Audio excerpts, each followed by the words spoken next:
mewakili juga Jakarta Taiwan Education Center, JTEC ya, biasanya orang tahunya JTEC, dan juga mewakili dari Ikatan Citra Alumni Taiwan, jadi ICATI Jakarta. Jadi mengenai karena kemarin saya lihat dari pertanyaan-pertanyaan anak-anak itu kan bermacam ragam, ada yang mengenai karantina, mengenai jurusan. Jadi saya masih belum tahu apakah anak-anak tahu nggak mengenai jalurnya, ada overseas, ada internasional, itu ada yang tahu nggak? Jadi kalau misalnya yang sudah tahu, saya tidak perlu ngulang lagi mengenai jalur. Kayaknya perlu dijelasin dari depan deh, karena yang ini kalau kali gitu ini kita untuk apply ke Taiwan itu ada 2 jalur, ada jalur international student dan jalurnya overseas Chinese. Overseas Chinese itu karena kita orang Chinese, kita boleh apply pakai atas nama kita overseas Chinese. Jadi kalau misalnya karena kita pegang paspor Indonesia, kita bisa pakai dengan status kita sebagai international student. Jadi overseas Chinese itu juga ada beberapa jalurnya. Kadang mereka ada melalui jalur KEPSEC, jalurnya Mandiri. KEPSEC dengan Mandiri itu sebenarnya sih sama. Ya, maksudnya apply langsung ke UNIF-nya, itu jalurnya overseas. Lalu ada jalur lagi ke Lensenching. Mungkin ada lause-lause yang sudah pernah dengar juga ya mengenai ke Lensenching. Nah, itu ke Lensenching itu sudah cuma boleh pilih 4 jurusan atau 4 mata kuliah. Jadi cuma 4 kolom yang bisa diisi. Nah, kalau misalnya sudah lewat ke Lensenching tidak diterima, university yang kita pilih atau jurusan itu tidak masuk, mereka otomatis akan masuknya ke Impupan. Mungkin ada yang tahu mengenai Impupan. Impupan itu spesial buat overseas Chinese. Bulan 6 akan berangkat, akhir bulan 6 berangkat ke Taiwan untuk bimbingan selama 10 minggu. Bahasa Mandarinnya akan ada bimbingan selama 10 minggu. Tetapi di dalam setelah mereka tiba, dalam 2-3 minggu anak-anak udah harus ikut tes. Tes untuk masuk ke UNIF. Jadi Impupan itu bisa masuk ke UNIF mana berdasarkan hasil tes mereka. Ya, jadi boleh katakan kalau untuk Impupan ya anak-anak harus siap. Misalnya sebelum mereka tes, Zimbabwe lah. Halo. Ya, sebelumnya ya di mute dulu ya. Kalau pembicaranya lagi bicara ya. Kalau untuk yang Impupan itu biasanya sih anak-anak daftarnya di bulan Februari. Pendaftarannya kayak sekarang, saya sudah lagi penerimaan untuk yang Impupan. Minggu ini udah terakhir penerimaan dokumen. Jadi kami sudah harus masukin ke OCAC, ke Overseas Chinese yang di Taiwan. Nah, itu untuk yang Overseas Chinese yang Impupan. Nah, mereka isi data, isi formulir, lalu ada jurusan-jurusan ataupun university yang boleh mereka pilih. Ada sekitar 70 kolom. Jadi boleh pilih 70, tapi sebelum pilih mereka harus lihat kuotanya dulu. Kuota yang ada mereka buka untuk jurusan yang untuk spesial melalui Impupan. Biasanya yang lewat jalur Impupan, saya lihat itu kuota untuk unit yang bagus ya, maksudnya jurusan yang bagus, univ yang bagus itu biasanya kuotanya sangat sedikit, nggak banyak. Mereka bukanya untuk Impupan nggak banyak. Jadi, tapi kalau misalnya anak-anak yang ada juga banyak anak-anak yang ingin ikutnya Impupan karena mereka merasa bahwa aku akan 10 minggu belajar bahasa di sana. Tapi anak-anak harus tahu juga bahwa dalam 10 minggu itu bukan berarti setelah belajar 10 minggu baru ujian. Mereka tiba di sana dalam 2-3 minggu sudah harus ikut tes.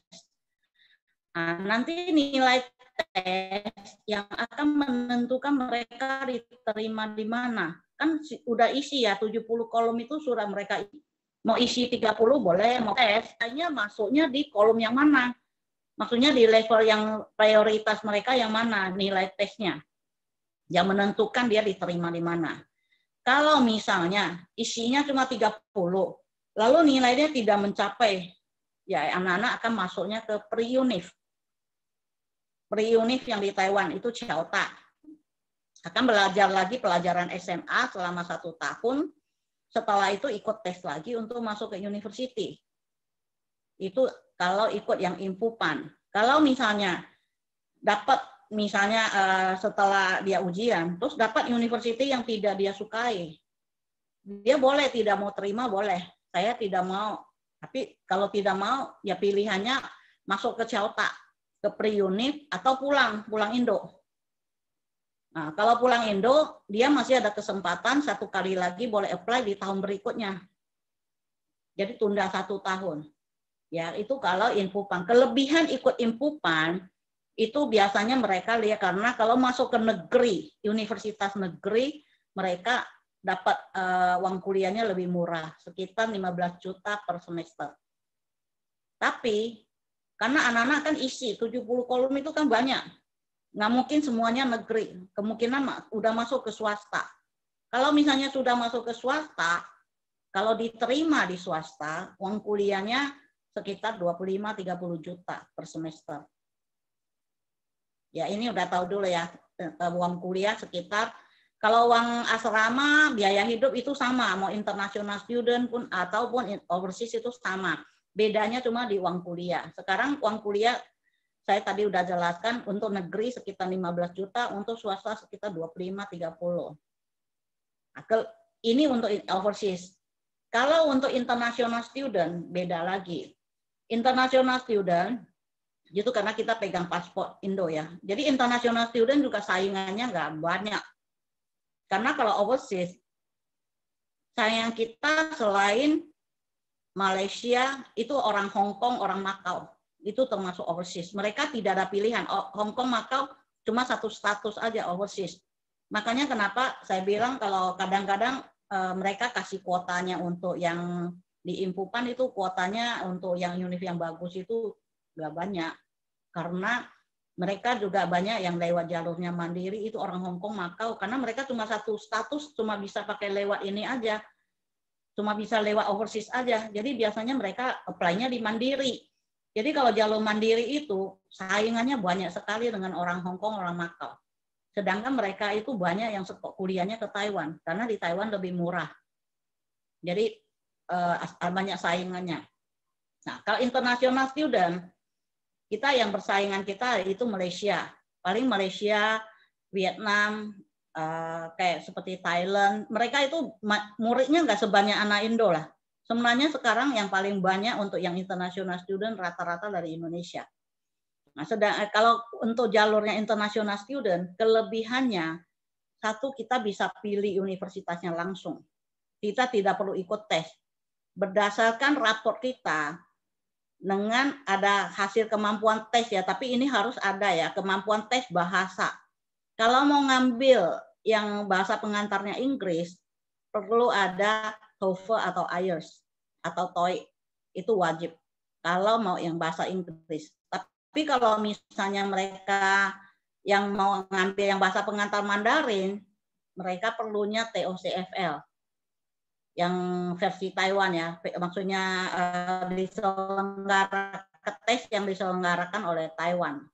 Kalau belum punya HSK, lebih baik sekalian tesnya TOCFL, jangan pakai HSK. Kalau rencana untuk ke Taiwan, lebih baik dia tesnya TOCFL. Oke.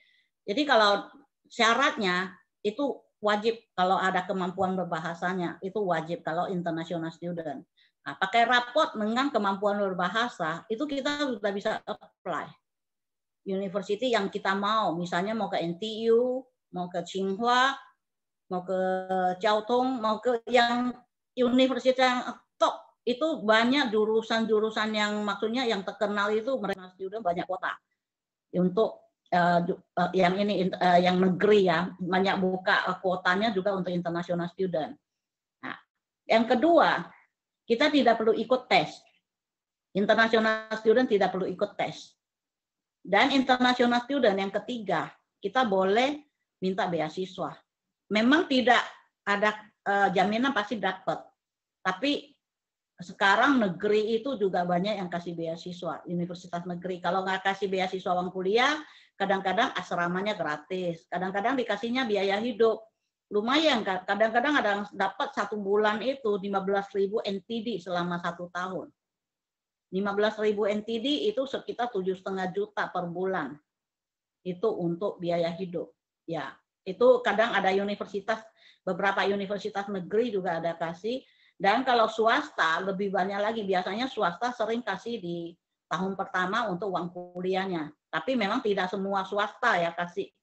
Ada beberapa yang memang kasih kan, ada yang enggak juga, ada yang agak susah dapetin beasiswanya. Nah, itu yang tadi saya bilang kelebihannya tidak perlu ikut. Pertama kita boleh pilih universitas yang kita mau, sekali kita mau berapa universitas kita mau apply boleh. Mau apply sekaligus 5 boleh, 3 boleh. Nanti terakhir kita yang pilih sendiri. Saya kalau misalnya 3 universitas kita apply, 3-tiganya terima. Terakhir tinggal kitanya yang milih. Saya maunya pilih yang universitas mana. Nah, keduanya yang tadi saya bilang mengenai tidak perlu ikut tes, ketiga mengenai beasiswa. Kekurangannya untuk yang pakai jalur internasional, yaitu uang kuliah di swasta maupun negeri sama. 25-30 juta per semester untuk yang bahasa pengantar Mandarin. Jadi, tapi kalau untuk bahasa pengantar Inggris, itu lebih mahal, lebih kurang 32-40 juta per semester. Ada juga yang sampai 40-an juta.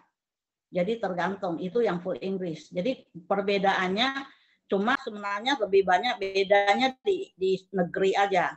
Jadi kalau lewat jalur internasional, kita masuk di negeri tidak ada subsidi dari pemerintah. Kalau misalnya overseas itu bisa lebih murah, masuk ke negeri lebih murah itu karena dia disubsidi oleh pemerintah. Jadi seperti kita di Indo itu ada univ yang swasta sama negeri. Kalau kayak seperti UI kan ada subsidi dari Departemen Pendidikan, makanya bisa lebih murah. Nah, itu kira-kira perbedaan antara internasional sama overseas. Jadi kalau misalnya saya sarankan, anak-anak misalnya kalau bisa sih mulai persiapannya itu mulai dari kelas, kalau ada rencana untuk ke Taiwan, kalau bisa mulai dari SMP atau SMA kelas 1 sudah mulai ada persiapan bahasa Mandarinnya. Kalau sudah mau kuliah ke Taiwan, saya sarankan lebih baik ambil yang Mandarin, karena kalau Mandarin jurusannya banyak yang bisa dipilih. Ya, jadi kalau bisa mulai dari SMA. Kalau bisa SMP lebih bagus lagi. Jadi mereka udah mulai les Mandarin, nanti habis les itu harus ikut tes. Jadi biar ketahuan levelnya sampai mana. Kalau misalnya makin tes nilainya makin tinggi, itu kalau bisa sampai levelnya B2 atau C1, ya itu mau daftar univ mana aja udah gampang. Jadi paling utama sebagai lause-lause, sarankan ke murid-muridnya mulai dari awal les dan dikasih untuk ikut tes. Ya itu kira-kira sharing yang mengenai saya jelaskan mengenai jalur-jalurnya dan harus persiapan apa aja. Kalau mengenai dokumentasi itu gampang, itu tinggal yang lain-lain tinggal dari sekolah aja nggak susah kok. Cuma yang paling susah itu kemampuan berbahasanya. Tapi kalau yang full English itu perlu IELTS atau TOEFL. Kita kalau ngambil bahasa pengantar Mandarin, lalu kita ada misalnya TOCFL-nya. Nah, selain itu, kalau anak-anak bahasa Inggrisnya oke, ikut aja tes IELTS atau TOEFL. Nanti dilampirkan juga, itu ada nilai plusnya. Biasanya itu bisa menyangkut, bisa dapat beasiswa juga. Kalau ada dua-dua hasil tes kemampuan berbahasa. Jadi yang mengenai jalur saya sudah jelaskan. Lalu ini saya tadi lihat di grup kita, kan ada pertanyaan-pertanyaan ya. Ini apakah saya langsung masuk ke pertanyaan atau ada yang mau ditanyakan? Ya, silakan ya kalau ada pertanyaan. Ini di chat box ada nih, Laoshi. Oh ya, ini saya lihat ya, tadi juga memang ini barusan lagi di chat lagi tanyain mengenai kemampuan bahasa Inggrisnya. Memang kalau yang biasanya yang kuliah, yang sekolahnya di Cambridge, yang memang semuanya pakai bahasa Inggris, biasanya sih pakai surat keterangan dari sekolahnya bahwa mereka programnya memang full English, itu bisa juga. Nah, itu pakai surat itu bisa juga. Tapi itu tidak bisa kalau menurut saya, kalau kalian masih ada waktu dan kalian masih bisa, maksudnya bahasa Inggrisnya nggak masalah, lebih baik ikut tes. Karena tes itu ada nilainya. Misalnya IELTS, you bisa dapat 7,5, 8 itu sudah tinggi banget bagi mereka itu. Kalau orang Taiwan lihat you Inggrisnya sampai 8, wah itu biasanya udah keterima. Tapi kalau misalnya berdasarkan bahwa dia kelas SMA semua pakai bahasa Inggris, levelnya sampai mana itu tidak ada yang tahu. Jadi kalau untuk univ yang terkenal, mereka penerimaannya itu kalau misalnya tidak mereka sendiri masih ragu mengenai kemampuan bahasa Inggris, mungkin mereka taunya, oh anak ini Inggrisnya sih bisa karena dia SMA-nya semuanya pakai Inggris. Tapi levelnya sampai mana mereka nggak tahu. Kalau misalnya waktu kita apply, ada persaingan misalnya, kuotanya cuma 5, yang apply 15. Masuk dokumen 15. Yang mereka pilih itu yang mana? Mereka akan seleksi. Dari situ dilihat yang mana dokumennya paling lengkap dan mereka paling yakin ini anak bahasa nggak bermasalah. Jadi saya sarankan sih kalau bisa sih kalau bahasa Inggrisnya oke, ikut tes aja. Kalau nggak mau tes IELTS memang mahal. Kalau tidak mau tes IELTS ya tes aja TOEFL nggak sampai 1 juta kok, berapa ratus ribu. Tapi paling nggak kamu sendiri juga tahu kemampuan saya sampai segini. Ya saya sarankan sih lebih baik tes. Tapi kalau you tetap nggak mau tes, mau pakai surat keterangan dari sekolah, itu bisa juga. Tapi itu spesial buat yang Cambridge ya. Maksudnya yang memang bahasa dia sekolah internasional, bukan yang nasional. Kalau nasional pakai surat keterangan itu tidak diterima. Oke. Tadi terus saya baca ya dari tadi ada yang pertanyaan mengenai karantina di Taiwan. Ya, saya langsung lanjut ke situ aja ya pertanyaan ya. Ya, 老师，王老师，我直接呀。好的，好的，可以，请。Oke. Tadi ada yang tanya mengenai karantina di Taiwan. Yang kita lihat di tahun lalu kan sebenarnya waktu kita lihat banyak negara tidak izinkan muridnya. Syukurlah Taiwan masih buka. Terakhir biarpun terlambat tapi masih buka untuk anak-anak Indonesia. Tahun lalu kita banyak loh. Dari saya aja berapa ratus murid loh yang berangkat. Kemarin itu, yang bulan 9-10 itu kita kalang kabut tiap malam lembur untuk ngurusin visa mereka. Lembur 1 bulan lebih itu untuk ngurusin visa karena visanya ribet, ngurusin visa ribet, mau berangkat juga harus tunggu entry permit juga ribet karena tanpa entry permit mereka nggak bisa berangkat. Jadi syukurlah tahun lalu mereka juga udah lancar sampai di sana, biarpun di karantina. Tapi mereka setelah keluar karantina, mereka langsung bisa kuliah dengan tatap muka, bukan online.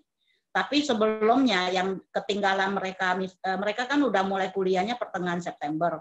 Sedangkan kita anak-anak berangkat setelah selesai karantina, ada yang udah pertengahan Oktober, ada yang sudah, karena gelombang kami yang paling cepat berangkat itu tanggal 20 September. Itu gelombang 1 yang paling cepat. Waktu visanya keburu itu tanggal 20 September berangkat. Nah, itu juga keluar dari karantina udah tanggal 5 Oktober. 5 Oktober itu mereka langsung masuk kuliah. Nah, sisanya yang waktu mereka lagi karantina itu mereka boleh belajar online. Jadi dikasih online untuk belajar dalam karantina, yang penting ada wifi-nya, mereka boleh belajar secara online. Gurunya siapin untuk online. Jadi Taiwan itu mereka bukannya misalnya kita terlambat lalu ya udah lalu terlambat mau apain lagi ya tunggu aja masuk baru tatap muka, enggak, mereka pikirkan cara supaya kita jangan ketinggalan pelajaran juga. Jadi anak-anak semuanya juga waktu itu sempat online juga belajarnya sampai mereka bisa masuk untuk tatap muka. Untuk karantina di Taiwan itu sekarang sih ini ada peraturan barunya lagi. Kalau yang kemarin itu memang karantinanya 15 hari, 14 hari. Tapi kita karena tiba di Taiwan, pesawat yang dari Jakarta ke Taiwan, tibanya jam 9 malam, sampai sana udah malam, kita otomatis hitung 1 malam. Jadi uang yang kita bayarin untuk hotel itu 15 malam. Nah, 15 malam setelah selesai, kita langsung, kalau untuk tahun lalu, itu untuk mahasiswa, untuk yang mulai S1 ke atas, itu tidak perlu PCR. Jadi langsung, cuma semua harus pakai masker, dan dalam seminggu itu maksudnya jangan terlalu banyak bergaul dengan yang lainnya. Seperti kalau di sana sih tetap boleh untuk masuk kuliah, tapi mereka secara sendiri, mandiri, semacam isolasi mandiri. Tapi kita jangan terlalu banyak bertempat yang kerumunan orang. Minggu pertamanya setelah keluar dari karantina. Itu di Taiwan. Jadi terserah kita sendiri lah, tergantung kita sendiri. Tapi orang sana semuanya sih nurut. Nah kayak kita di sini suruh isolasi mandiri ya masih kabur kemana-mana. Enggak, kalau di Taiwan enggak, benar-benar mereka isolasi mandiri. Nurut banget lah di sana. Ya. Nah, di sana kalau sudah karantina untuk yang akan datang, karena ini kita akan sekarang mulai mau urus untuk yang berangkat yang spring ya. Ini saya lihat mulai peraturan barunya. Jadi kalau tahun yang ini, nanti bulan 9 saya masih belum tahu. Tapi untuk yang spring yang sekarang, kita akan karantina di sana selama juga 15 hari. Setelah 15 hari harus karantina 1 minggu lagi. Sendiri isolasi. Mandiri 1 minggu lagi. Lalu keluar itu dari situ, keluar dari karantina harus PCR. Kalau kemarin itu nggak usah, anak S1 nggak perlu. Yang perlu PCR itu anak SMA, SMK, SMA, SMP itu harus PCR kalau tahun kemarin. Kalau tahun ini semua yang setelah karantina semuanya harus PCR. Karena kemarin itu kedapatan banyak TKI yang dari Indonesia itu OTG. Jadi biarpun sudah selesai karantina, ya nggak ada gejala apa-apa, tahu-tahu dia itu positif. Makanya sekarang mereka peraturannya dirubah yang dari Indonesia, bukan Indonesia, untuk semua yang akan masuk ke sana setelah karantina itu wajib untuk PCR lagi. Lalu mengenai biaya karantina, biayanya itu tergantung hotel ya, hotel yang mereka carikan. Biasanya universitas yang bantu carikan hotelnya. Nah, inilah makanya kenapa saya bilang kita itu urusnya ribet. Selain untuk ngurus visanya ribet, lama ya untuk dapetin surat, untuk ngurusin visa itu dapetin surat aja lama. Mengenai mereka hotel karantina juga sudah harus di ACC oleh Departemen Kesehatan. Setelah di ACC kita baru dapat entry permit. Nah, ini hotel karantina. Mulai dari kalau yang pemerintah, yang hotel karantina yang pemerintah itu sekitar 1.500 NTD per malam.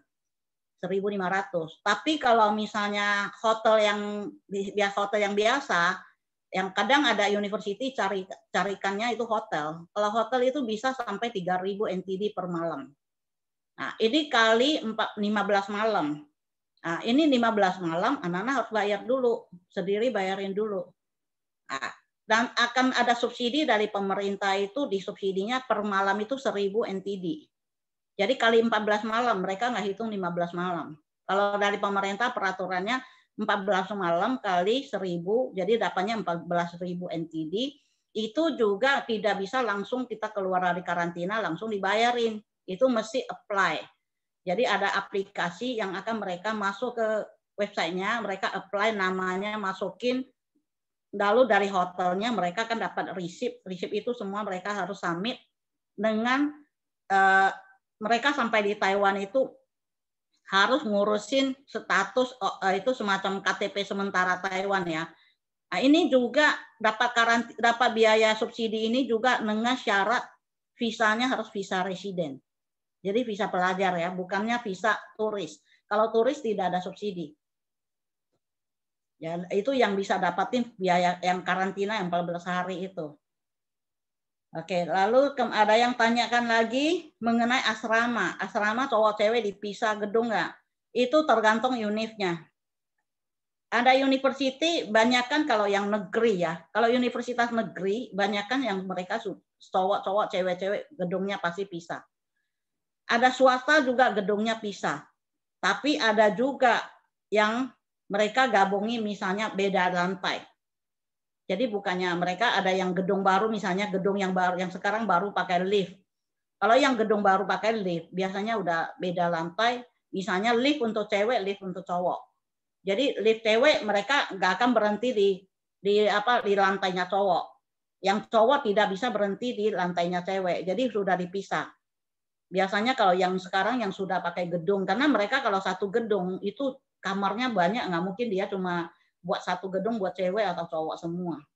Ya biasanya, tapi ada juga yang kalau misalnya kamarnya yang nggak banyak, biasanya udah dipisah, langsung pisahin gedungnya cewek sama cowok. Jadi tidak ada yang ininya, tergantung universitinya ya.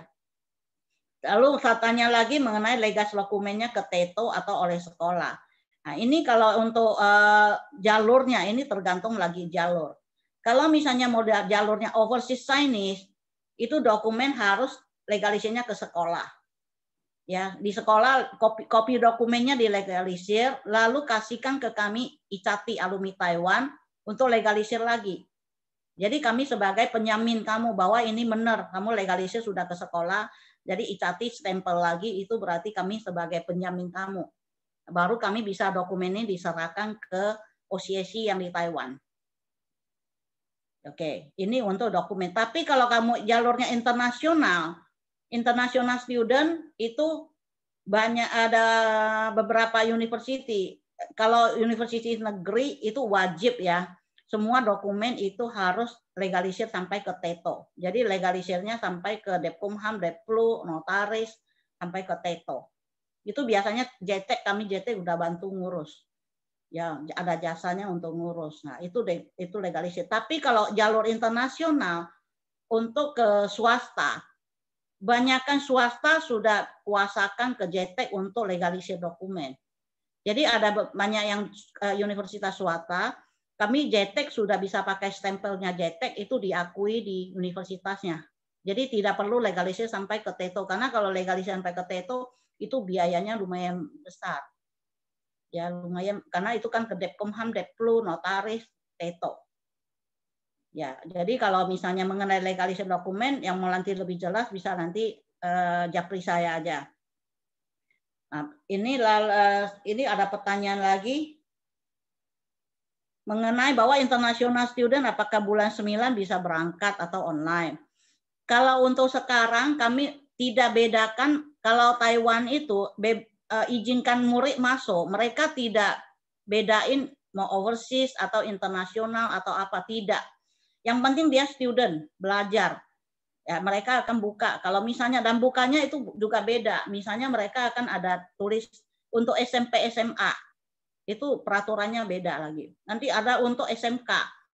Atau misalnya untuk S1, S2, S3. Jadi beda. Program mereka juga beda-beda peraturannya. Masing-masing kadang-kadang buka untuk masuknya juga beda-beda. Jawalnya juga beda. Biasanya yang akan masuk itu SMK sama SMA duluan. S1-nya biasanya bukanya agak belakang. Karena sekolah itu yang paling pertama mereka SMK sama SMA itu bisa, sekolah memang 1 September mereka. Tapi mereka banyak ada persiapan, harus tes lagi, tes di sana lagi, ke SMA harus ada tes ya. Di Taiwan harus ikut tes lagi untuk pembagian kelas. Nah, makanya biasanya untuk SMA sama SMK itu biasanya dilepas duluan. Nah, mengenai tahun ini saya juga tidak bisa bilang jaminan bahwa semua pasti berangkat. Kita semua ini lagi pandemi begini, semua tergantung sikon di saat kita mau berangkat. Kalau di saat kita mau berangkat tidak ada masalah, maksudnya tidak meluas, pandeminya tidak meluas, saya rasa kita akan semua berangkatnya sesuai dengan jadwal. Jadi dihitung dengan karantinanya, jadi akan berangkat lebih awal. Karena karantina kan sudah 14 hari tambah 7 hari, berarti udah 21 hari. Nah, jadi kita biasanya mereka akan sekolah, akan university akan perhitungkan. Kalau university biasanya mulai kuliahnya sekitar tanggal 10 sampai tanggal 15 itu mulai kuliah. Di antara itu biasanya udah mulai kuliah. Awal September itu biasanya ada orientasi atau perkenalkan dengan perkenalan muridnya dengan universitinya atau dengan kakak kelas, ada orientasi semacam kita di sini pelonco lah. Tapi di sana sih nggak kayak kita Indonesia di pelonco dikerjain, enggak. Yeah. Kalau di Taiwan itu kalau kita di anak freshman ya yang tahun pertama ya, disayang-sayangi ditraktir makan. Iya, ditraktir makan, dikasih ini itu enak loh.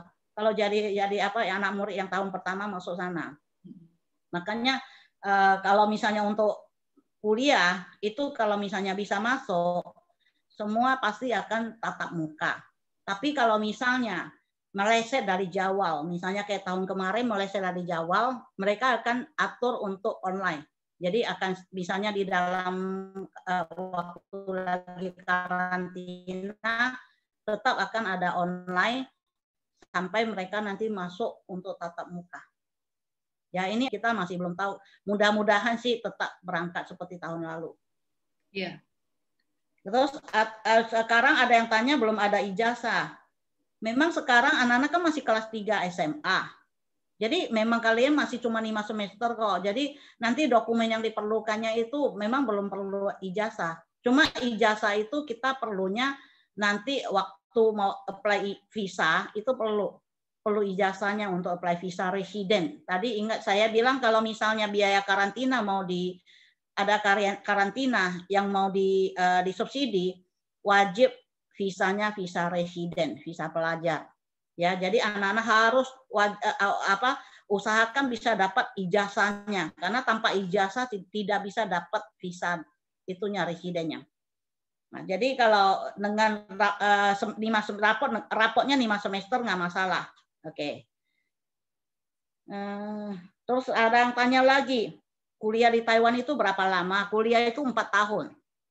Ya, kuliah kalau jurusan yang biasa yang general gitu 4 tahun. Yang 5 tahun itu jurusan arsitek, itu 5 tahun. Oke. Lalu ada program magang nggak? Kalau di waktu kuliah di Taiwan, itu setiap minggu kalian boleh kerja 20 jam, itu legal. Yang penting kamu minta aja kartu kerja. Wajib minta kartu kerja. Jadi minta sekolah bantu ngurus. Ya, habis ngurus kalian udah ada kartu kerja, boleh kerja. Seminggu boleh kerja 20 jam. Nanti kalau misalnya liburan panjang, kalian boleh kerja 40 jam ataupun lembur juga boleh. Kalau lagi liburan itu boleh lembur dan lebih dari 40 jam. Kalau kerja 20 jam itu juga penghasilannya bisa sekitar 5 jutaan. 5-6 juta kalau kerjanya 20 jam. Ya. Jadi mau magang, mau kerja part-time boleh. Jadi sehari misalnya, banyak kan anak-anak kerjanya di Sabtu Minggu. Karena Sabtu Minggu mereka kalau satu hari bisa kerja 6 jam, udah lumayan. Hari-hari biasa kadang-kadang mereka ada kerja cuma 2-3 jam. Nah, kalau misalnya ada murid yang misalnya saya ada masalah keuangan, tapi saya pengennya belajar kuliah ke Taiwan. Ada nggak yang sambil kerja sambil kuliah? Itu ada juga. Tapi itu tidak semua university, ada beberapa saja, dan itu tidak langsung tahun pertama langsung bisa kuliah sambil magang. Tahun pertama masih belum bisa. Biasanya itu sambil kerja sambil magangnya itu di tahun kedua. Tahun pertama masih tetap sesuai peraturan yang 20 jam kerja boleh sambil belajar. Nanti setelah di tahun kedua mereka boleh 40 jam kerja kuliah. Jadi hitungnya begini. 4 hari, 2 hari magang, 2 hari kerja, 2 hari kuliah, 1 hari libur di tahun keduanya. Kalau yang ada yang ingin kayak begitu, ingin lebih jelas bisa hubungi saya nanti langsung, karena tidak semua murid ambil program itu. Dan terus terang program itu, bayangkan 1 minggu cuma kuliah 2 hari. Itu memang kalau dihitung 4 tahun, karena ini magang dihitung SKS juga. Jadi kalau dihitung itu sebenarnya sih bisa mencapai untuk yang kredit yang harus diambil untuk tamat itu 128 kredit yang untuk tamatnya selama 4 tahun ya. Itu sebenarnya cukup, masih bisa 128 kredit. Cuma karena kamu 4 hari kerja, 2 hari kuliah, 1 hari libur. Waktunya terlalu mepet untuk belajar, dan belajarnya itu mau bilang maksimal sekali sih enggak. Jadi kalau yang ambil program ini mereka juga harus jelas bahwa mereka sih bisa nanti dapat gelarnya S1. Dan mereka mungkin paling enggak belajarnya Mandarin pasti dapat. Tapi pelajaran materi yang mereka pelajari kalau bilang mau maksimal menurut saya sih enggak mungkin. Karena bayangkan cuma 4 hari kamu kerja. Itu belajarnya cuma 2 hari. Belum kerjain PR lain-lain itu kayaknya sih sekali terlalu capek juga. Tapi memang ada juga murid yang memerlukan itu sih bisa nanti hubungi saya aja. Itu karena tidak semua murid ingin jurusan yang kayak begitu. Dan ada juga jurusan yang ada university yang di Pulau Kinmen. Pulau Kinmen itu satu pulau di luar Taiwan. Ya, lebih dekatnya ke Xiamen. Ya, itu kalau mau main-main ke Taipei itu harus naik pesawat. Jadi agak repot juga. Cuma di sana itu dikasih satu fasilitas yang sangat bagus. Mereka tahun pertama, kuliah tahun pertama uang sekolah, uang kuliahnya sama asramanya gratis. Jadi dikasih beasiswa tahun pertama.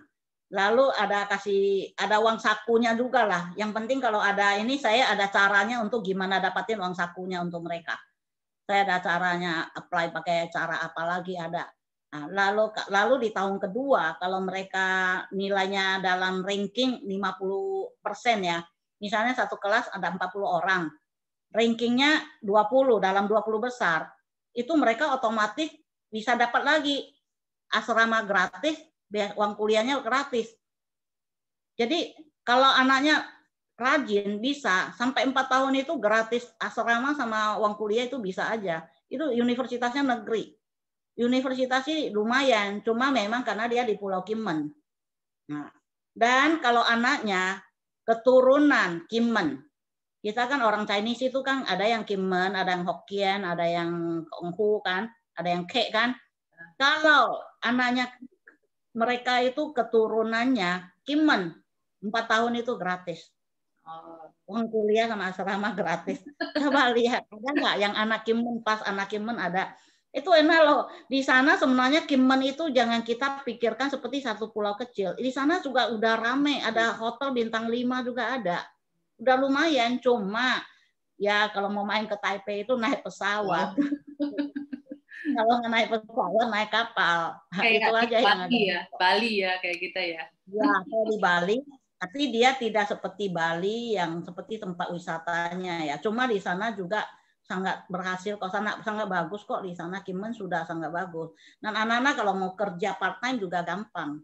Di sana mau kerja part time bisa. Sekarang banyak anak Indo yang mulai ke sana, dan itu ada juga anak yang ada pribumi juga yang ke sana.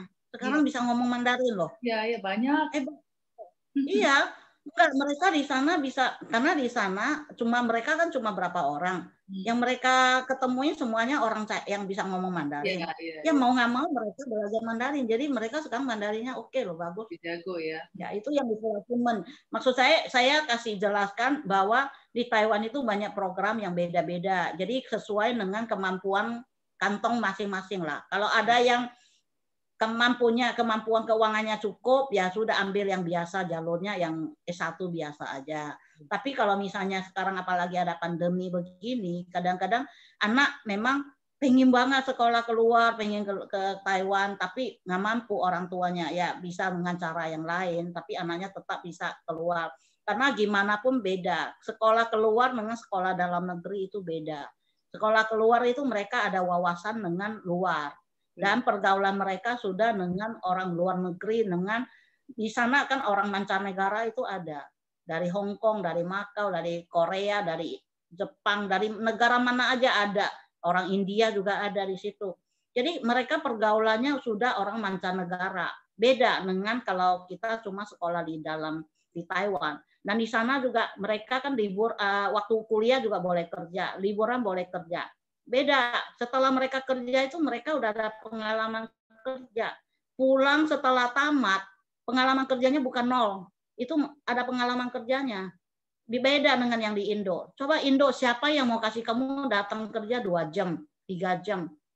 Nah, jangankan itu, liburan aja 1-2 bulan. Mana ada orang perusahaan mau gajiin 2 bulan datang kerja, nggak ada. Ya, jadi Indonesia itu kalau misalnya kuliah, anak kalau kuliah 4 tahun, ya itu 4 tahun itu anggap dia cuma sekolah aja, nggak bisa kerja sama sekali. Jadi orang tua harus mampu untuk biayanya selama 4 tahun. Beda kalau di Taiwan. Dia sebenarnya bisa mandiri, cuma kalau sekolah S1 biasa, untuk dapatin uang kuliahnya dari kerja, dia selama 20 jam per minggu, itu nggak mungkin, nggak bisa. Kasihan anaknya. Dia kerja terus, bukannya kuliah lagi, kerja terus. Jadi untuk S1 yang biasa, anak-anak tetap harus dibantuin orang tua, sebagian orang tuanya yang harus bantuin untuk biaya uang kuliahnya. Tapi kalau untuk biaya hidup, kalau anak-anak dia sendiri sambil kerja 20 jam per minggu, itu biasa untuk biaya hidup bisa nanggung sendiri. Ya, jadi kalau saya kasih inputnya, kalau misalnya mana tahu ada yang perlu, bisa kontak saya untuk lebih jelasnya. Karena di luar itu selain S1 saya juga ada program SMK juga. ada D2 juga. Jadi SMK yang 3 bulan sekolah, 3 bulan magang. Nah, ini sekarang banyak, tahun ini banyak sekali yang berangkat loh. Ini saya sambil masuk aja ya jelasin, karena tahu ada teman-teman kita ini cuma untuk membantu orang. Saya kerjakan SMK ini juga saya tidak pungut biaya apapun. Saya dengan sukarela saya bantuin anak-anak. Karena dengan SMK ini mereka kan program 3 bulan sekolah, 3 bulan magang. Jadi dengan pertama datang memang harus bawain dana ya, sekitar kalau mampu sih 30 juta cuma 1 kali aja, keluar uang cuma 1 kali. Lebih kurang 30 juta itu udah termasuk tiket pesawat, termasuk semuanya lah, tiket pesawat, medical check up, visa, beli dia sama uang asrama ini selama 3 tahun itu uang sekolah disubsidi oleh pemerintah Taiwan. Jadi kita tidak bayar uang sekolahnya, cuma bayarnya uang asrama, makan, asuransi itu harus bayar, buku, nah itu bayar. Nah itu sekitar 30 juta itu cukup anaknya untuk mulai dari tiket pesawat dia berangkat sampai 1 semester pertama dia untuk bertahan 3 bulan itu, dia kan semester 1 itu 3 bulan. 3 bulan itu mereka sekolah belajar bahasa Mandarin dulu. Habis itu mereka mulai masuk ke kerja. Di kerja itu mereka dapat gaji. Jadi 3 bulan sekolah, 3 bulan magang. Kita ngomongnya magang ya, nggak ngomong kerja. Nah, 3 bulan magang itu mereka per bulan dapat gaji bisa sekitar 11 juta per bulan. 3 bulan bisa dapat 33 juta. Nah, nanti dengan 3 bulan 33 juta, mereka balik lagi ke sekolah untuk belajar lagi. Nah, dari uang itu dia udah bisa bayar sendiri. Malahan ini kalau dia ini ngirit, itu pasti ada tabungan. 3 bulan itu dia kerja, dia paling sedikit dia bisa nabung sekitar belasan juta, 15 juta. Saya udah hitung lebih kurang 15 juta mah dapat dia nabung. Jadi kalau misalnya anak yang ikut misalnya, karena sekarang ini tahun ini apalagi ada pandemi ini ya. Ini saya sekarang kan mulai dari lagi pendaftaran.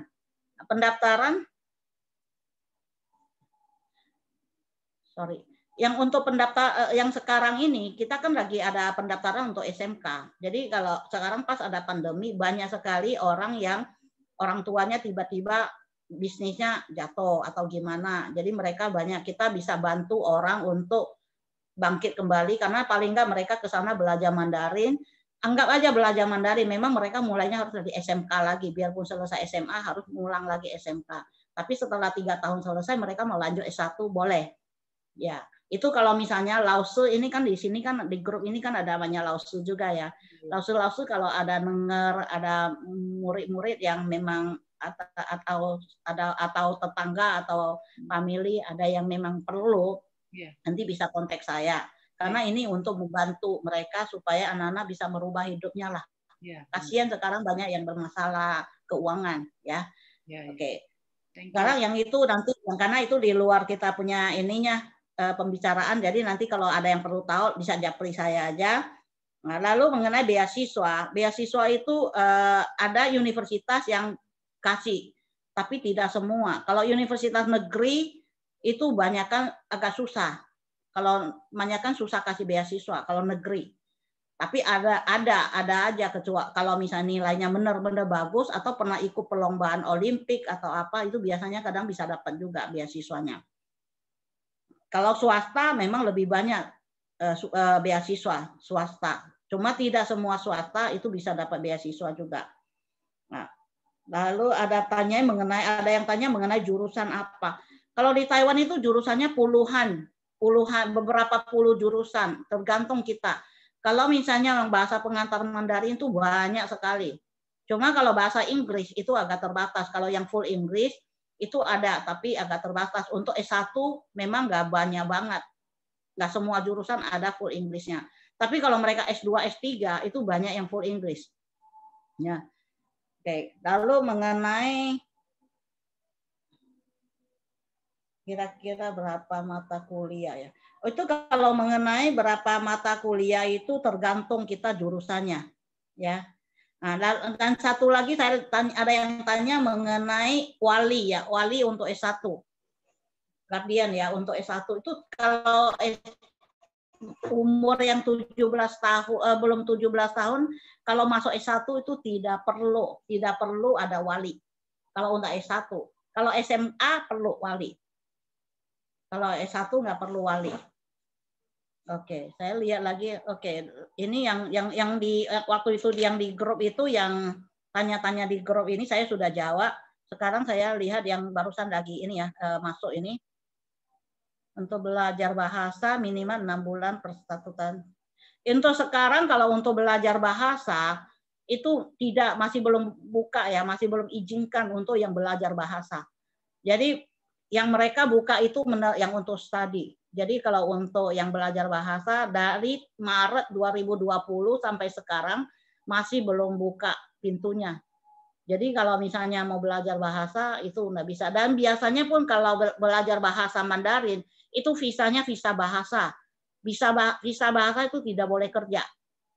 Jadi visa bahasa juga kalau karantina itu tetap harus bayar. Kalau nanti dibuka ya, itu pun harus bayar sendiri biaya karantina. Oke. S2, S3.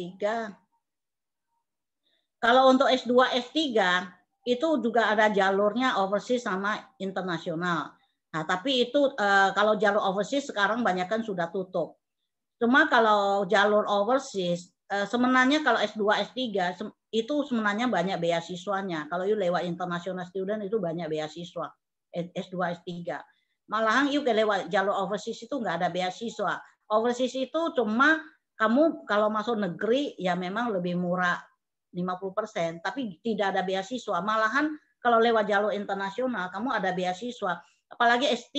S3 itu biasanya beasiswa lalu dikasih lagi dosennya suka kasih uang saku lagi sama biaya hidup. Apalagi kalau bantu dosennya ada research, bantu dosennya, itu kadang sudah malah ada penghasilan.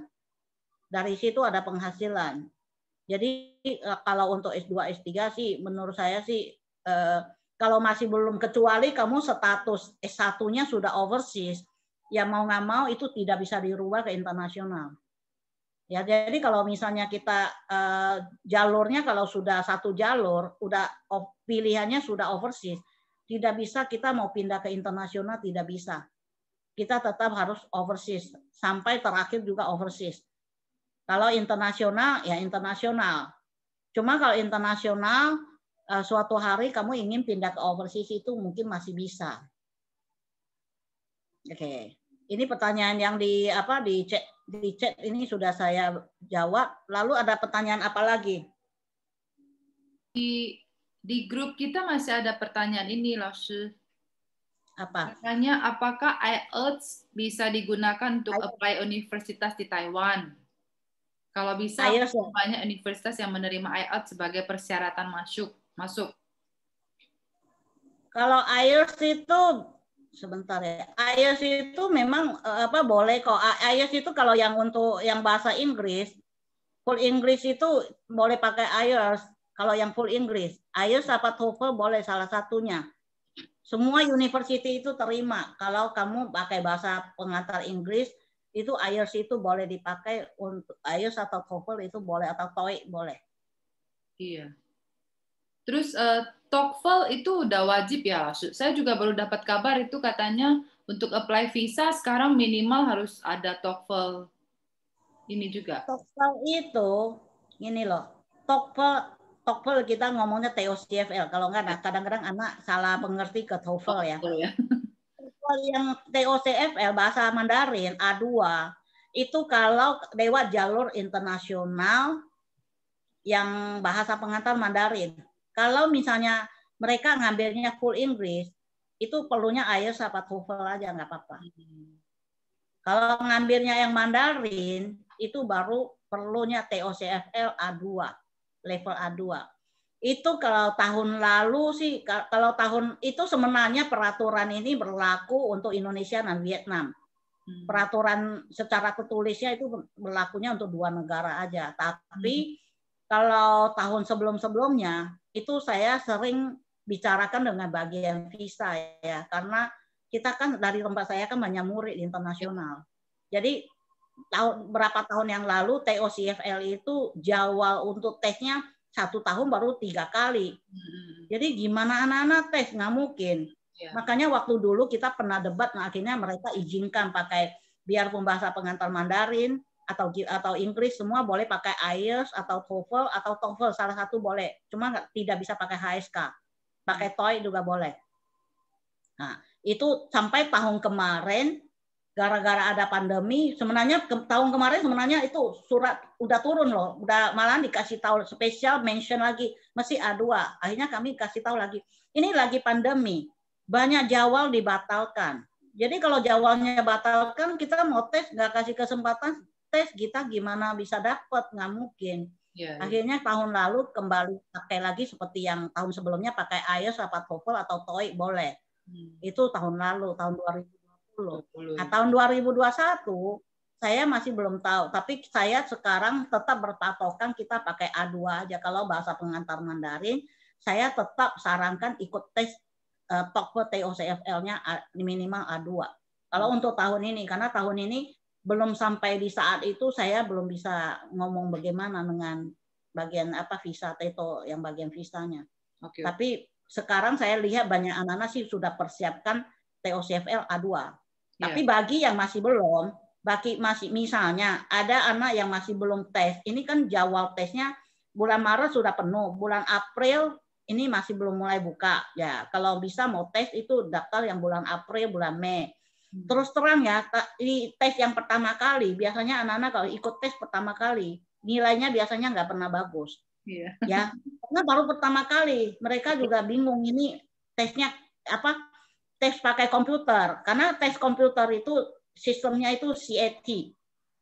CAT itu misalnya mereka sekali keluar soal, you bisa jawab, ya soalnya akan lebih gampang lagi, lebih susah lagi. Kalau bisa jawab lebih susah. Kalau bisa jawab lagi lebih susah. Sampai you nggak bisa jawab, ya dia akan turunin lagi. Kalau you nggak bisa jawab lagi, dia turunin lagi. Jadi kadang-kadang anak bingung, ini susah bagi mereka. Nah, soal kalau sudah keluar kita tidak jawab, itu sudah langsung anggap kita lepas, kita nggak jawab itu kita rugi. Makanya kalau ikut tes yang CAT, kalau mau ini soal biarpun nggak begitu ngerti, misalnya sudah baca tidak ngerti, jangan terlalu banyak buang waktu untuk mikir. Karena waktunya kamu mikir itu pasti yang ke bawah itu nggak keburu. Nah, habis kamu nggak mikir, kamu kira-kirain aja, tetap harus dijawab, jangan dikosongin. Dijawab aja salah satu. Nah, mungkin salah karena kalau misalnya ABCD masih ada 25% bisa benar kan. Daripada yuk kosong. Kalau kosong berarti sama sekali nggak ada kesempatan. Nah, jadi kalau misalnya nggak bisa, nggak benar, dia akan lebih gampang lagi, lebih gampang. Makanya memang kalau ujian yang CAT ini, kalau anak-anak baru pertama kali ikut, biasanya sih menurut saya sih memang mau dapatin nilai yang bagus itu agak jarang. Biasanya harus ikut yang kedua kali. Jadi kalau untuk tes TOCFL ini, saya sarankan kalau kalian daftar jangan cuma 1 bulan ini daftar, ya udah tunggu aja, jangan. Kalau bisa bulan berikutnya itu, kalau untuk tahun ini mau berangkat, saya sarankan daftar aja bulan 4, bulan 5 juga daftarkan. Supaya kita lebih safe-nya. Bulan 4, bulan 5 2 kali, lebih safe. Oke, ada pertanyaan apa lagi? Ada ini ya. Kalau apakah jurusan DKV banyak diminati di Taiwan? DKV apa ya? Kalau ada berapa banyak universitas yang bagus untuk jurusan? Tahun ini banyak DKV. Tahun ini banyak. Jadi kalau DKV itu bahasa pengantarnya Mandarin ya. Oke. Ya, DKV itu graphic design. Itu DKV itu bahasa pengantarnya Mandarin. Jadi kalian harus bisa Mandarinnya. Belajarlah Mandarin. Kalau mau univ yang bagus itu mereka permintaan TOCFL-nya tinggi, B1. A2 juga susah masuk kalau universitas yang bagus. Tapi ada satu university kalau benar sampai terakhir kalian Mandarinnya masih kurang, nggak bisa. Maksudnya tetap harus ada basic ya. Jangan sama sekali nggak ada basic, misalnya cuma A2. Ada satu university yang namanya Sute. Dia itu 1 tahun belajar Mandarin, 3 tahun belajar DKV-nya. Jadi tetap 4 tahun tamat. Ada universitinya yang di Kaohsiung. Nah, kalau yang university itu tahun pertama kasih beasiswanya 50% uang kuliah. Itu mereka kalau di University Sute memang terkenal dengan jurusan desain. DKV-nya paling terkenal kalau di dalam desain dia itu DKV-nya yang paling terkenal.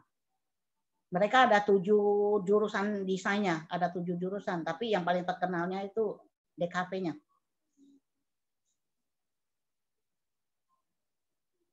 Ada yang pertanyaan yang lain? Kayaknya udah kejawab ya semua ya. Ada yang lain, Kak? Ini apa Kalau nih? bahasa pengantar Mandarin, yang Inggris, pengantar yang Inggris, kita jangan tanyakan bahwa orang ngambilnya apa. Harus tanya kita sendiri, kamu lebih sukanya apa.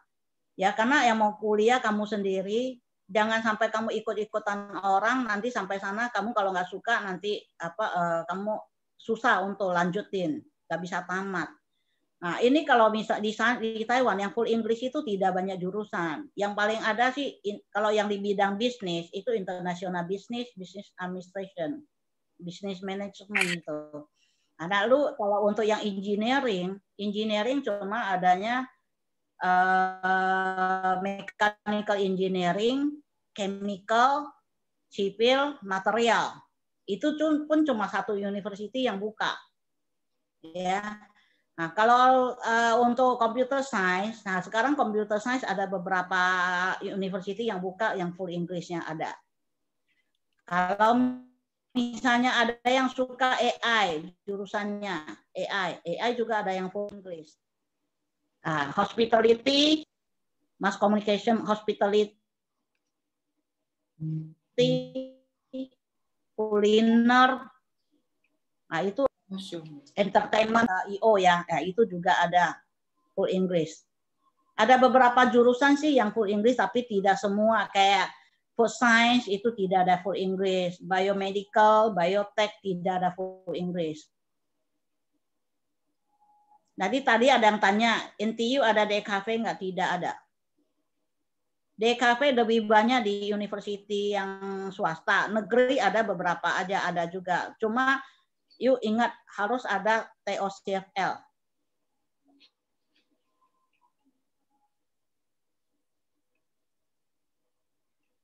Kalau NTU bisa masuk aja udah syukur. Jadi nggak mungkin ada beasiswanya. Beasiswanya di NTU itu biasanya untuk murid yang benar-benar ada ikut Olimpik atau apa. Kalau nggak mungkin dapatin beasiswanya. Itu ya, ada kalau nilainya targetnya ya, kalau NTU nilainya untuk dapatin beasiswa itu kita tidak ada standar. Yang penting anaknya nilainya memang harus bagus, tapi untuk diterimanya ya, kalau untuk beasiswa sih susah banget NTU dapatin beasiswa, susah. Tapi kalau misalnya untuk diterima, nilainya juga harus tinggi. Yeah. Dan ingat kamu kalau ambil kan di NTU semua bahasa pengantar Mandarin. NTU yang full English-nya cuma ada civil engineering. Nah, kalau civil engineering ya kamu mau full English itu ada, IELTS-nya harus cukup tinggi. Tapi kalau yang bahasa pengantar Mandarin, minimal TOCFL-nya B2. Minimal ya B2. Kadang ada C1. C1, C2 baru bisa dapat, baru bisa masuk. Tergantung jurusannya juga kalau di NTU. Kalau NTU, you pilih jurusan yang jarang orang ambil, kayak jurusan kehutanan, jurusan apa kayak gituan mungkin masih bisa, masih ada kuotanya. Mungkin nggak banyak orang ngambil, mungkin mereka nggak begitu ketat. Tapi kalau ngambil jurusan yang kayak chemical engineering, computer science, di mechanical engineering, itu semua kalau yang di NTU itu permintaannya sangat tinggi. Karena itu termasuk jurusan yang top di situ. Ya. Oke. Thank you, Rasha. Itu masih ada ya? Kira-kira perlu sedia berapa? Yang kalau untuk biaya hidup itu tergantung lokasinya. Kalau misalnya untuk yang kalau untuk biaya hidup itu otomatis lebih mahal. Kalau you kuliahnya di Taipei seperti di Jakarta. Jadi kalau misalnya untuk biaya hidup sekitar kalau saya lihat itu sekitarnya bisa antara sampai 6 juta per bulan. Kalau di daerah Kaohsiung, kadang-kadang ada juga yang cuma 3 juta kalau cewek ya, kadang 3 juta cukup. Jadi sebenarnya kalau biaya hidup itu masih tergantung sendiri pemakaian. Cuma dan lokasi juga, misalnya kalau di Taipei, Taichung atau Kaohsiung. Kalau di Taipei 3 juta itu nggak mungkin cukup, paling sedikit tuh 4 juta. Oke, tadi ada yang tanya mengenai apa pariwisata itu apa ya tadi? Jurusan pariwisata yang bagus di mana? Kalau jurusan tourism yang paling bagus itu di NKUHT. Ya, NKUHT, Huli Kaohsiung Chanli. Itu paling top. Itu jurusan itu juga ada full English-nya. Tourism management itu ada full English-nya di NKUHT, tapi kalau lu mau ngambil yang bahasa pengantarnya Mandarin di NKUHT itu permintaannya sangat tinggi. Kamu A2 sih nggak mungkin diterima. NKUHT itu di NKUHT jurusan tourism, airline, kuliner itu paling top di Taiwan. Dia itu sepertinya untuk jurusan yang kayak begini itu sepertinya NTU-nya Taiwan, yang NTU yang terkenal dengan jurusan engineering, science engineering. Kalau NTU kan terkenalnya di science dan engineering. Nah, jadi kalau di NKUHT terkenalnya dengan jurusan itu, jadi dia seperti kalau orang Taiwan itu bilang kamu pariwisata, masuk di universitas mana, di NKUHT, oh mereka udah ya hebat ya. Itu seperti NTU-nya, seperti kamu masuk di NTU. Cuma karena kamu jurusannya itu di NTU kan nggak ada jurusan pariwisata. Tapi itu NKUHT termasuk kalau untuk jurusan itu dia yang paling nomor 1. Cuma mau masuk ke sana nilainya kamu juga harus lumayan tinggi dan sana sangat ketat, sangat ketat. Harus tiap hari ada kerja bakti tiap pagi nyapu daun-daun tiap pagi selama 1 tahun pertama. Dan di sana kalau nyapunya sekitar setengah jam. Semua murid yang tinggal di asrama wajib. Dan itu kalau yang di kamarnya sendiri itu kalau habis bangun tidur itu kasurnya semua harus bersih. Itu selimutnya harus dilipat kayak kotak gitu loh, lipatnya sampai rapi. Terus di kasurnya situ tidak boleh ada satu helai rambut. Jadi semua pakai lakban, lemming. Oke. Makanya di NKUHT, tapi saya merasa situ sangat bagus karena mereka kan jurusannya kayak kuliner, pariwisata. Pariwisata itu kan perhotelan. Perhotelan itu kalau ngurusin hotel, coba kita ke hotel lihat. Kita kalau di hotel, sekali kita masuk tuh ranjangnya bersih, tidak ada rambut, tidak ada apa-apa. Hitam sedikit juga nggak ada. Nah, itulah mulai belajar dari diri sendiri dulu. Ya, itu benar, mereka ngajarnya bagus. Dan mereka itu seperti sendiri punya itu tempat meja belajarnya ya. Itu gelasnya taruh di mana, segala itu udah ditentukan. Nggak boleh kamu gelasnya sembarangan taruh, nggak boleh. Udah ditentukan gelasnya taruh di sini ya kamu di situ aja. Dan nggak boleh berantakan karena sering mereka bisa dadakan datang untuk cek kamar. Ya, jadi itu sebenarnya menurut saya sih sangat bagus karena kalau kita jurusan hospitality di hotel itu kita mana pernah lihat sih besok-besok tong sampahnya pindah ke sana atau sabunnya dia taruh ke situ, nggak mungkin. Dia tetap mereka sudah satu tempat ya di situ, tetap yang di situ. Iya, standar. Jadi memang mulainya dari dirinya sendiri dulu baru bisa. Jadi itu bagus kok menurut saya bagus. Saya cucu koko saya, cici saya banyak yang masuk di universitas itu. Ada beberapa lagi kuliah. Udah ada 3 orang di situ lagi kuliah. Ini masih ada itu sangat bagus. Ya. Ketat tapi bagus. Ini ada Tancang ya. Lalu sebentar ya, aku tadi yang tanya mengenai ini sebentar ya, mengenai Tamkang ya. Kalau Tamkang itu kalau swasta itu Tamkang termasuk universitas yang ya ranking paling enggak ranking 1-2 ya. Cuma di situ Tamkang itu memang banyak anak Indonya. Sekarang sudah ada 300-an orang anak Indo di situ. Jadi kalau kalian ambil di situ nanti bahasa Mandarinnya itu jadi kurang praktek, banyak kan ngomong Indonya. Cuma universitas ini memang bagus. Tapi kalau di sana kamu ambil bahasa pengantar Mandarin, oke, karena yang ngambil Mandarin nggak banyak. Jadi pergaulan kamu yang bahasa Mandarin, kamu pergaulannya akan langsung dengan orang Taiwan, banyakkan orang Taiwan. Sekelas itu kan banyak orang Taiwan. Jadi kamu tetap ada kesempatan untuk praktek bahasa Mandarinnya. Kalau ngambil yang untuk yang ini, yang Mandarin. Tapi kalau yang full Inggris itu banyak anak Indonya. Nanti kamu Mandarinnya memang agak kurang, belajarnya agak kurang. Cuma kalau mau bilang universitasnya memang terkenal. Lokasinya juga paling enak, dia di daerah Taipei, di tempat yang rame. Jadi nggak akan mau kemana-mana, itu paling gampang. Oke, jurusan pada NKUHT. Ya benar, itu tadi yang NKUHT itu tulisannya udah benar. Kalau jurusan manajemen itu kamu maunya yang Inggris atau Mandarin. Ya, tergantung kamu mau yang Inggris atau Mandarin. Kalau Inggris yang terkenal, kalau yang Mandarin itu banyak, negeri-negeri itu banyak terkenal. Ini NKUHT ditulisnya itu Kolikau Xiongtan di Daxue, itu sudah benar. Itu unit yang top. Oke, lalu yang apa lagi? Yang mau ditanyakan, yang ini manajemen itu ditanyakan universitas apa yang bagus itu maunya yang bahasa Mandarin atau Inggris? Iya, coba Mandarin. Ini yang siapa? Olivia. Kalau Mandarin bisa kamu manajemen bisa ke NCCU.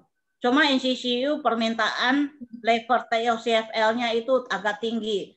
Minimal itu B1 juga belum pasti diterima. B1. Ya, paling enggak kalau paling sedikit B1 baru bisa apply sana. Kalau A2 itu enggak bisa. Saya ada murid yang A2 itu apply enggak diterima, tapi ada yang B1 itu diterima. Oke. NCCU itu 我们的母校呀。我们的大学呀，我们的两位。NCCU ya. Iya. NCCU itu sangat bagus kalau misalnya kamu bisa sanggup masuk ke situ, tamat dari situ, wah situ sih sangat terkenal lah. Kalau you bilang jurusan bisnis, orang udah tahu, oh ya NCCU itu bagus.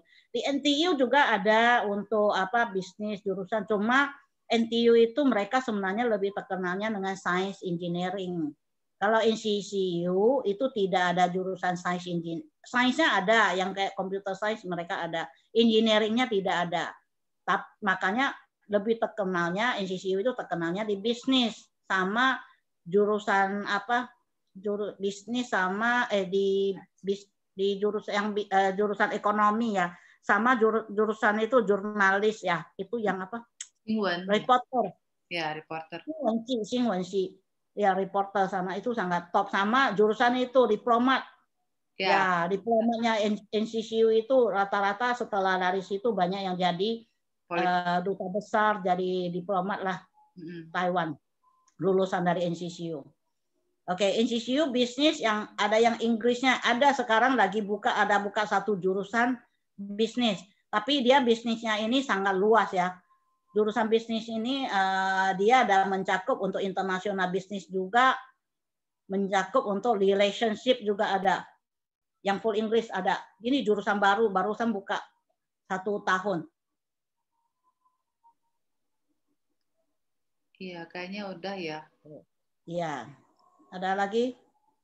Masih ada nggak? Masih ada Kak?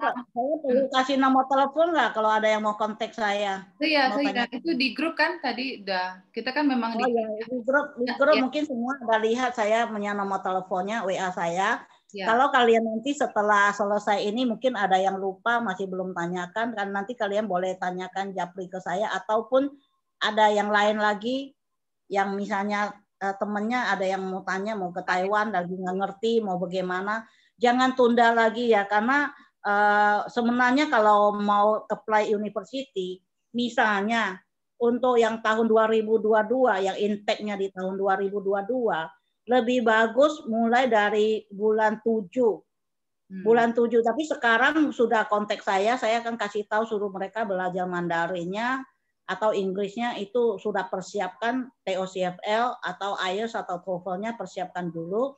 Kita bulan 7, bulan 8 mulai masuk SMA kelas 3, bulan 8 itu sudah bisa kontak saya. Saya akan pandu mereka, misalnya kamu lebih bagus, kamu lewatnya nilai kamu begini. Kamu lebih bagus lewat jalurnya mana atau gimana, saya akan kasih tahu. Yeah. Supaya jangan terlambat. Kalau misalnya udah sekarang bulan 2, udah mau masuk bulan 3, nah, TOCFL-nya belum tes, lalu ada pun yang sudah tes tapi nilainya tidak memuaskan. Mau universitas mana juga susah. Nah, dan ada yang terlambat. Kayak sekarang mau NTU. NTU sudah gak keburu untuk tahun ini. NTU sudah tutup. Ini berapa hari ini sudah tutup, sudah close pendaftaran. Nah, kalau ada juga yang Tsinghua. Tsinghua yang bahasa pengantar Mandarin itu tanggal 15 Februari kemarin sudah tutup. Nggak buka lagi. Mereka cuma bukanya 1 gelombang. Jadi kalau lebih awal tanyakan ke saya lebih bisa pandu kalian harus bagaimana. Jadi kalian lebih cepat siapkan. Jangan sudah pikir udah Januari gini baru cari saya. Nanti saya mau bantu juga susah, mau dapetin univ yang bagus juga susah. Ya, tapi kalau kalian lebih awal, saya bisa bantu kalian pikirkan cara yang gimana yang lebih gampang untuk kamu bisa diterima. Ya, ya. Itu ada satu pertanyaan terakhir ya. Jurusan arsitek bagusnya di Universitas mana? Kalau arsitek itu kalau yang di negeri, arsitek negeri yang terkenalnya ada di NCKU. Sengkong Daxue. Kalau di NCKU itu belajarnya cuma arsitek 4 tahun aja. Tapi kalau untuk swasta banyak yang terkenalnya itu di Donghai Daxue sama di Zhongyuan Daxue. Itu dua university itu sangat top dengan arsiteknya. Yang ini kalau di swasta itu kuliahnya 5 tahun untuk arsitek. Oke. Tapi kalau ini arsitek yang mau belajar arsitek ya, 1 Mandarin kamu harus cukup ya. Iya. Ya, arsitek ini sangat nggak gampang. Kalau misalnya dengan cuma A2 itu nggak mungkin. B1 juga belum tentu diterima. Karena arsitek ini benar-benar sangat susah dan kalian harus siap mentalnya. Sehari tidurnya berapa jam itu harus siap. Cuma kalau setelah kamu tamat, ya memang kalau tamat dari universitas yang top, belum tamat sudah dicariin orang, sudah di-booking. Nah, itu yang jurusan arsitek. Nah, saya ada pergi lihat sudah berapa kali saya ke jurusan arsitek yang di Donghai ya. Mereka kan ada 1 gedung spesial itu untuk yang arsitek. Jadi mereka itu meja kerjanya, murid meja kerjanya ada di gedung situ. Setiap murid ada 1 meja kerja. Nah, di meja kerja itu mereka tidurnya juga di situ, makan juga di situ. Pulang ke asramanya paling cuma mandi balik lagi ke situ. Jadi malam-malam itu saya tanyakan anak-anak yang kelas 1. Katanya tidurnya baru 3 jam. Sehari 3 jam tidur. Wah, rambut yang cewek, rambutnya juga berantakan. Saya bilang, jadi kamu kapan balik ke asrama? Ya, cuma untuk mandi aja katanya. Mandi balik lagi ke situ. Tapi mereka kalau sudah, saya tahu itu karena saya tahu yang jurusan arsitek yang lulusan dari Donghai, itu banyak yang belum lulus itu sudah di-booking sama perusahaan-perusahaan. Oke, DKV yang universitas negeri yang mana? Itu adanya di Untek ada. Ya DKV. Untek ada. Di apa? Di NTUA. Ya kira-kira yang 2 itu aja kalau yang negeri. Intel ya?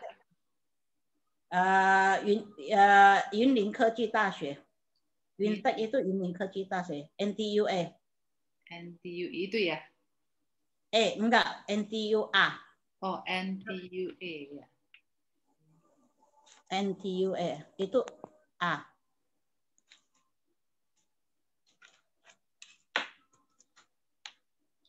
Oke, siap. Untek itu Yunlin Keji Daxue. Sama apa satu lagi katanya? Ini nih. Saya lagi ketik. Oke, siap. Oh, Untek ya.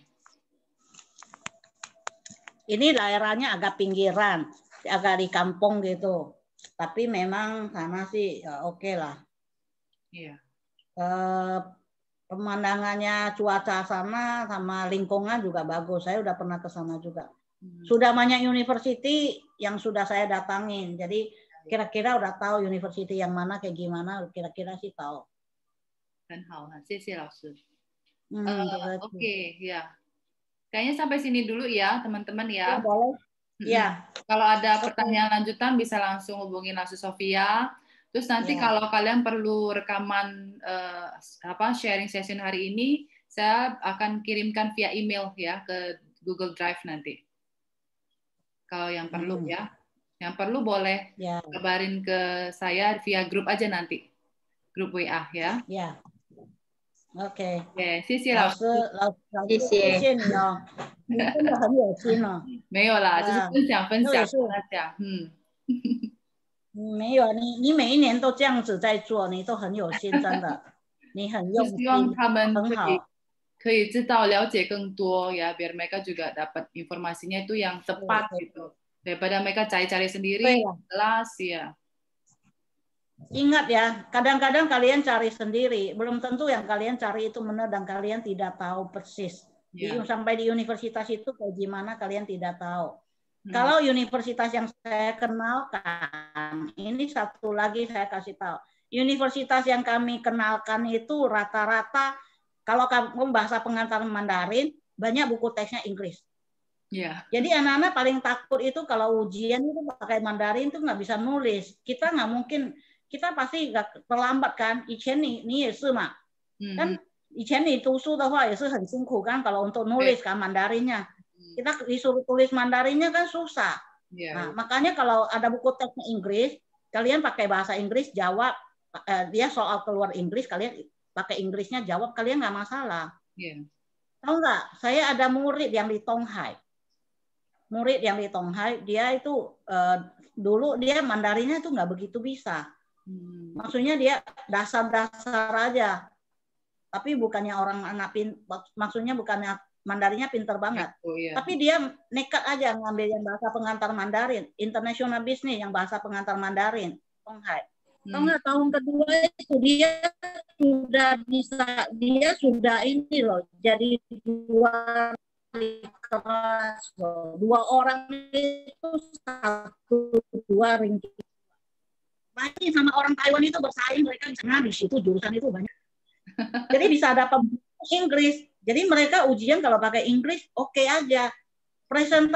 Dia presentasi pakai bahasa Inggris. Ya, Mandarin dia juga maju karena dia kan di kelas itu cuma mereka berdua anak Indo. Jadi bahasa Mandarin juga mereka majunya cepat, tapi paling sedikit ujiannya tesnya itu bahasa Inggris, mereka udah nggak usah takut. Jadi universitas yang kami pilih biasa kenalkan itu banyak kan yang kita udah tahu di universitas tersebut banyak buku teksnya Inggris. Jadi supaya anak-anak kalau tes nggak masalah. Ya benar. 谢谢老师. Oke, ya, kita sampai sini dulu ya teman-teman ya. 谢谢老师ya. 谢谢老师们。好的，谢谢。OK。